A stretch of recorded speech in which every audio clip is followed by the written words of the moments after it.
MCD Delhi नगर निगम के standing committee के 6ठे सदस्य के चुनाव करवाए। जो चुनाव कल भारतीय जनता पार्टी ने कराया वो चुनाव गैर कानूनी है, वो चुनाव गैर संवैधानिक है और वो चुनाव गैर लोकतांत्रिक है।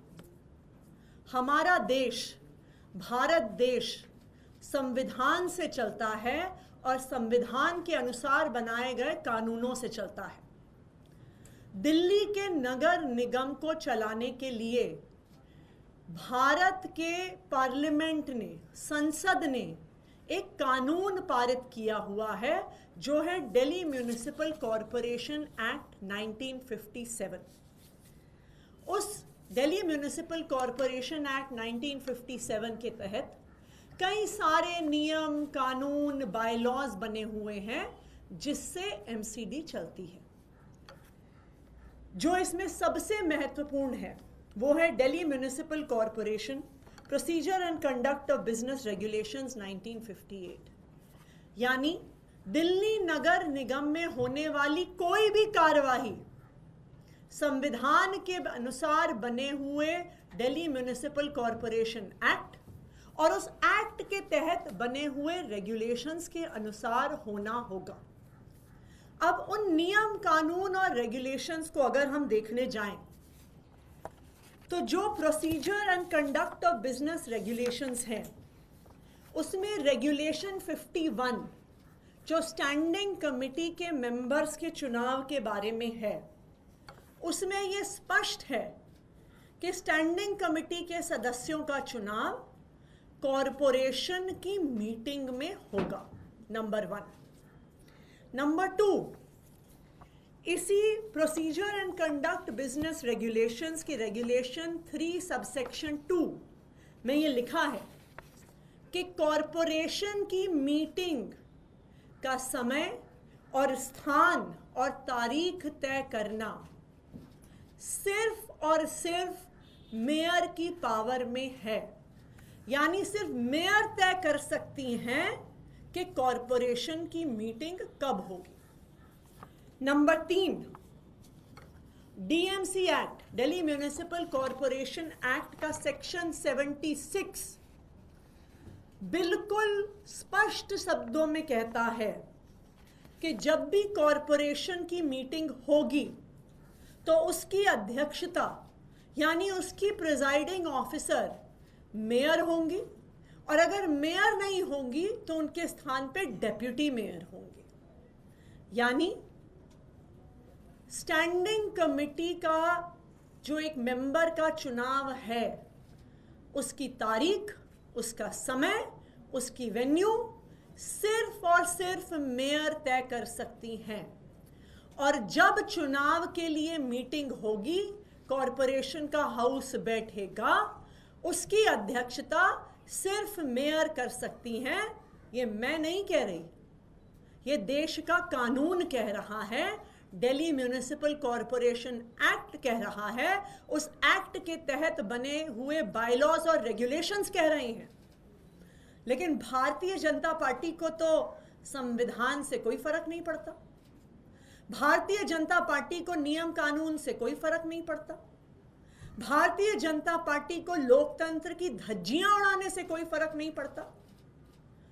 और लोकतंत्र, संविधान और कानून की धज्जियां उड़ाते हुए एलजी साहब के पास पावर ना होते हुए एक आईएएस अफसर जो कमिश्नर है उसके पास मीटिंग बुलाने की पावर ना होते हुए एलजी साहब आदेश देते हैं, कमिश्नर वो आदेश मानते हैं, बिना पावर हुए, बिना किसी कानून, बिना किसी संविधान में कमिश्नर की पावर हुए वो कॉरपोरेशन की मीटिंग बुलाते हैं, चुनाव करवाते हैं और एक चुने हुए मेयर या डेप्यूटी मेयर की जगह एक आईएएस अधिकारी, एक एडिशनल कमिश्नर को प्रिजाइडिंग ऑफिसर बना देते हैं।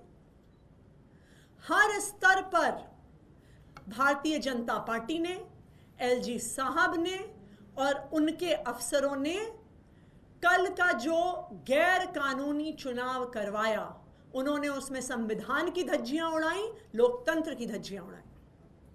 लेकिन ये पहली बार नहीं है, ये भारतीय जनता पार्टी का स्टैंडर्ड ऑपरेटिंग प्रोसीजर है। जहां जहां भारतीय जनता पार्टी चुनाव नहीं जीतती, वो बैकडोर से नियम कानून संविधान लोकतंत्र की धज्जियां उड़ाते हुए चोर दरवाजे से सरकार बनाने की कोशिश करती है। हमने देखा है कि 2014 से 2024 तक जिन जिन राज्यों में भारतीय जनता पार्टी चुनाव हार गई, वहां पे ऑपरेशन लोटस के माध्यम से विधायकों की खरीद फरोख्त कर कर उन पर सीबीआई ईडी का दबाव बनाकर वो बैकडोर से सरकार बनाते हैं। उन्होंने महाराष्ट्र में ऐसे सरकार बनाई, कर्नाटका में बनाई, मध्य प्रदेश में बनाई, अरुणाचल प्रदेश में बनाई, गोवा में बनाई, मणिपुर में बनाई। वहां पर भी लोकतंत्र की धज्जियां उड़ाई गई, संविधान की धज्जियां उड़ाई गई। दिल्ली में भी हमने देखा था कि जब म्यूनिसिपल कॉरपोरेशन का चुनाव, एमसीडी का चुनाव आम आदमी पार्टी जीती, तो किस तरह से भारतीय जनता पार्टी मेयर का चुनाव नहीं होने दे रही थी, किस तरह से गैर कानूनी, गैर लोकतांत्रिक तरीके से एल्डरमैन, जिनको मेयर के चुनाव में वोट डालने का अधिकार नहीं है, उनसे वोट डलवाने की कोशिश कर रही थी। ये तो शुक्र है सुप्रीम कोर्ट का कि सुप्रीम कोर्ट ने सामने आकर संविधान को बचाया और मेयर का चुनाव एक संवैधानिक और कानूनी तरीके से करवाया। हमने देखा कि किस तरह चंडीगढ़ के मेयर के चुनाव में भारतीय जनता पार्टी के अनिल मसीह ने भारतीय जनता पार्टी के लिए चुनाव चोरी करने की कोशिश करी, लेकिन शुक्र है सुप्रीम कोर्ट का कि उन्होंने फिर से सामने आकर इस देश के लोकतंत्र को बचाया। मैं भारतीय जनता पार्टी को ये कहना चाहती हूं कि ये देश तुम्हारी गुंडागर्दी से नहीं चलता, ये देश संविधान से चलता है, ये देश कानूनों से चलता है, ये देश एक लोकतंत्र है और जनता की वोट से चलता है। तो अगर हिम्मत है तो आम आदमी पार्टी का चुनाव में सामना करके दिखाओ। अगर एमसीडी का चुनाव करवाना है तो डिसॉल्व करो एमसीडी, करवाओ एमसीडी का चुनाव, फिर दूध का दूध पानी का पानी होने दो कि दिल्ली की जनता किसको चाहती है। लेकिन ये लोकतंत्र की हत्या करके, ये एलजी साहब की और आईएएस अफसरों की पावर की मिसयूज करके लोकतंत्र की हत्या बंद करो, वरना दिल्ली वाले आने वाले चुनाव में मुंह तोड़ जवाब भारतीय जनता पार्टी को देंगे। Thank you. Ma'am, will you approach the Supreme Court क्योंकि मैटर ऑलरेडी सुप्रीम कोर्ट के अंदर था, उन्हीं के इंस्ट्रक्शंस पे इलेक्शंस हुए? देखिए, हम बिल्कुल सुप्रीम कोर्ट जाएंगे। आज ही सुप्रीम कोर्ट में पिटिशन फाइल होगी, क्योंकि जो चुनाव कल भारतीय जनता पार्टी ने हाउस में कराया है, ये बिल्कुल गैर कानूनी है। दिल्ली नगर निगम का एक्ट बिल्कुल स्पष्ट है कि मीटिंग बुलाने की पावर सिर्फ और सिर्फ मेयर के पास है, अध्यक्षता करने का अधिकार सिर्फ और सिर्फ मेयर और उनकी एब्सेंस में डेप्यूटी मेयर के पास है। तो इस गैर लोकतांत्रिक चुनाव के खिलाफ हम लोग सुप्रीम कोर्ट जाएंगे और आज ही सुप्रीम कोर्ट में इस गैर कानूनी, गैर संवैधानिक, गैर लोकतांत्रिक चुनाव के खिलाफ हम एप्लीकेशन डालेंगे। अरविंद केजरीवाल जी के घर को लेके अब इंडिकेशन हो रहा है कि बहुत जल्दी वो घर खाली कर सकते हैं, तो क्या लोकेशन जीरो डाउन कर लिया गया है? देखिए, अरविंद केजरीवाल जी एक ईमानदार नेता है, अरविंद केजरीवाल जी एक ईमानदार मुख्यमंत्री हैं, इसलिए 10 साल भी मुख्यमंत्री रहने के बाद उनके पास दिल्ली में अपना घर नहीं है। तो वो अब मुख्यमंत्री के पद से इस्तीफा देने के बाद एक घर ढूंढ रहे हैं जहां पे वो शिफ्ट करेंगे। दिल्ली के अलग अलग लोगों ने, चाहे वो आम नागरिक हों, चाहे वो आम आदमी पार्टी से जुड़े हुए पार्षद हों, विधायक हों, कई लोगों ने अपना घर ऑफर किया है अरविंद केजरीवाल जी को और कहा है कि हम चाहते हैं कि आप हमारे साथ आके रहें। तो जल्द ही किसी घर में अरविंद केजरीवाल जी मूव करेंगे। कोई स्पेसिफिक रिक्वायरमेंट?